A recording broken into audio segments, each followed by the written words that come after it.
this kind of prove, what it means to kind of just stick with it and gut things out, and your time will come? Absolutely. I've definitely been able to see the fruits of my labor. I don't think it's a coincidence, but my grandfather passed away in January of COVID, and his saying to us was always keep the faith. And so that's been something that's been very near and dear to my heart, to keep the faith and just never give up and to never fold. And so it's been really sweet. I grew up a Clemson guy. I've been a Clemson guy my whole life, and to finally be getting an opportunity to contribute and make a difference on the field, it means a whole lot. So I'm having a lot of fun too. Just trying to enjoy this last year and knowing that I'll be hanging it up in a couple months.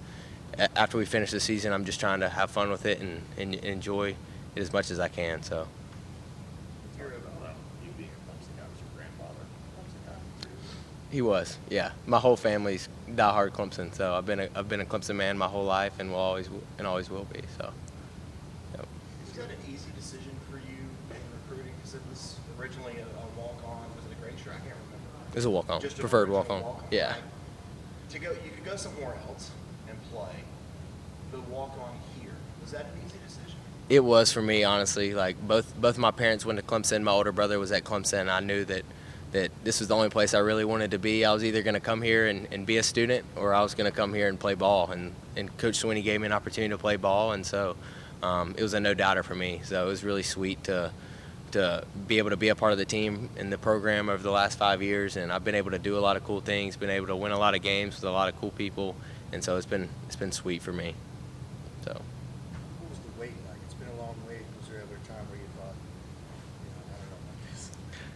Absolutely. There are a lot of times in the waiting process that it gets easy to have a lot of doubt and have a lot of wanting to fold, and just give in to the pressure of just outside noise and just people that don't really understand what it's like to be on the inside. And I mean, you're playing and you're competing with the best guys in the country every day, and a lot of people back home and just different people just don't really understand the level of the competition that you're going against. And so a lot of times they put a lot of pressure. They're asking you why you're not playing or why you might not be in there. And so a lot of times it just gets tough having to explain yourself and just try to tell people that it's just different and people are really, really good. And so to finally be getting an opportunity, it's really sweet. The Lord's blessed me a lot this year, and I'm super thankful to be able to contribute in any way that I can, and I want to always stay ready to hopefully make a play if an opportunity presents itself. So Chad Deal at Bowling Springs when you were there? He was. So Chad is another guy that made the most of an opportunity, maybe not as physically gifted as other people, strong as an ox. Did he have an impact on you? Absolutely. From day one, it's again, I believe that the Lord works in very mysterious ways. And when I got into high school, I was going into ninth grade. It was my ninth grade summer going into high school, and Chad Dill gets the job at Bowling Springs as the head strength coach. And from day one, we had a real close connection, and there was just something special between both of us. And so from day one, he believed in me.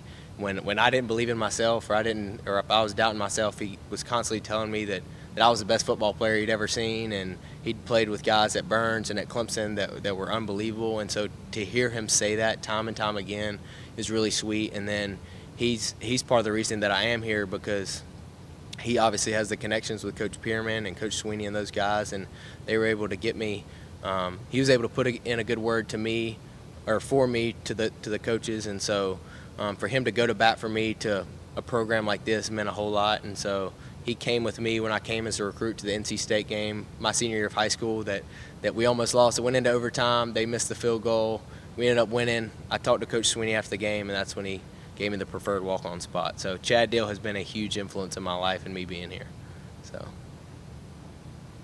guess as a walk-on, do you have to kind of accept the fact that you may never play, or is it that you always have that vision that I'm going to see the field or something? There's always times when you have doubt, or when you just struggle to see the light at the end of the tunnel. But I think that's one of my greatest traits, is I always try to just keep the faith, like my grandpa would say, and just have faith that if the Lord wants me to be out there and on the field and playing, then that's ultimately what's going to happen. If I'm putting in the work, if I'm grinding, if I'm doing what I need to do on my part, I got to trust that if it's playing on the field, if it's impacting guys off the field, if it's just doing whatever, I want to contribute in any way that I can, on the field, off the field, in the guys' lives, whatever it may be. And so there are times when it gets tough, but I think if I remind myself of my purpose and my why of being here, which is to ultimately make a difference and impact guys' lives that are younger than me and the guys around me, I think I'll never lose faith, because I know that my purpose is that, and it's not necessarily being on the field playing. So.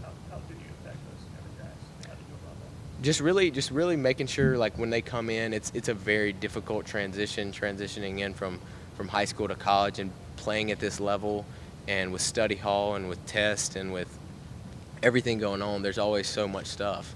And so just helping guys make that transition, whether it be taking them out to get a meal or meeting with them after practice or just helping them understand the playbook. And so fortunately, the Lord, I mean, I've been here a long time. I know the playbook. I know how things are ran. I know how to be successful in a program like this. And so I try to do anything that I can to introduce guys to that, so that they're prepared and that they know what's coming. So.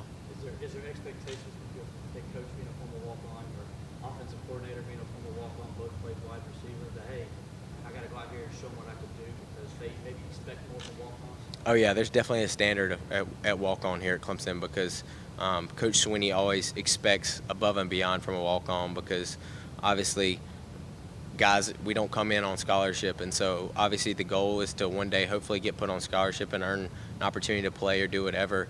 But you can't be, if you're going to be a walk-on at Clemson, you can't be a guy that is cutting corners. You can't be a guy that's missing classes, that's missing tutors, that's missing study hall, that's not showing up for workouts. You got to be a guy that's a grinder, just a blue collar, put your nose down and just grind. And so if you want to be successful as a walk-on, then that's what it takes, and that's what Coach Sweeney and Coach Elliott and all the coaches that were walk-ons and know what it means to walk on a team, that's what they expect, because they've been through it themselves.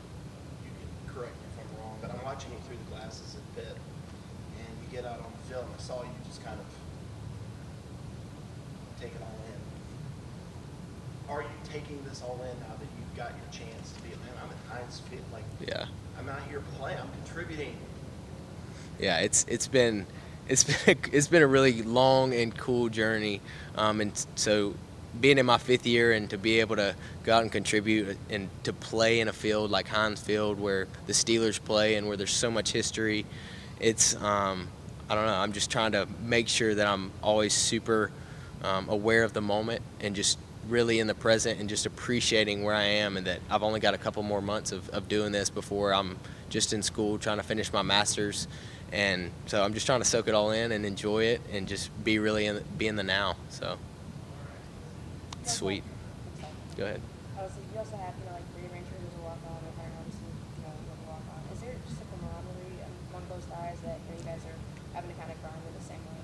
Yeah, there's definitely a camaraderie amongst the walk-ons. I think we all kind of know what it takes and know what the standard is at walk-on here at Clemson. And so we want to, first and foremost, when you come in, the main goal is to just be a guy that is a scout team guy and can be successful on scout team and really make sure that the other side of the ball gets the best look as possible.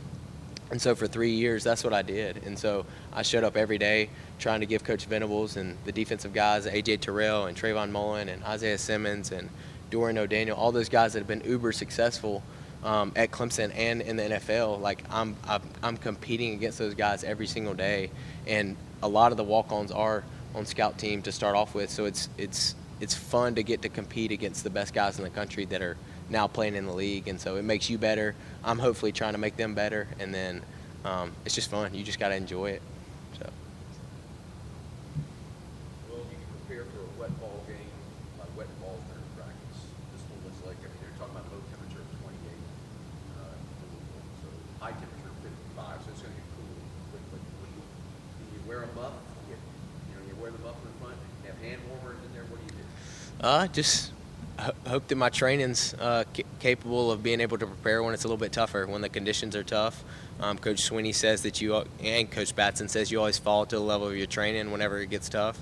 And so I've been training, I've been preparing for this moment for 4 years, been back deep catching punts, and so I'm hoping that I'll be ready for that moment. And then I love wearing sweatbands on my wrist. I feel like it gives me a little bit more traction for the ball whenever it hits my hand. So just trying to stay mentally and physically ready. When you're back deep at punt return, and I'm not playing a ton on offense, so I just gotta make sure that I stay loose, make sure that I stay ready, and that I just don't let the magnitude of the moment get too big. And so I just really try to make sure that I stay calm, keep my emotions at a minimum, and just go out there and perform. And so that's what I'm going to try to do again, regardless of the conditions. Any questions on Zoom for Will?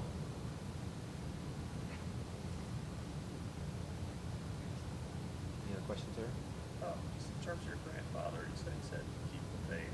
So what you guys talked about, what you were trying to get on the field at Clemson, and what you were trying to accomplish at Clemson, was that part of the conversation? Absolutely. I mean, from day one, his biggest goal was for me to come here and make a difference in the lives of people around me, and then to hopefully play. I mean, there were times when he would just want to call late at night and talk about what's going on with football. And I battled some hamstring issues when I was in my earlier days here, and so he'd always call me, telling me he was praying for me and pulling for me, regardless of if I play or if I don't play or if I'm healthy or not healthy. He was always going to be in my corner, pulling for me and cheering me on. So. So I guess when you do get on the field, I guess you're thinking about him and the fact that you kind of made it. You just talk about that. Absolutely. I know he's up in heaven and he's enjoying it, and he's got a front row seat up there with the Lord, and just enjoying watching me get to fulfill my dream. So I know he's loving it. Anything else? All right, thanks, Will.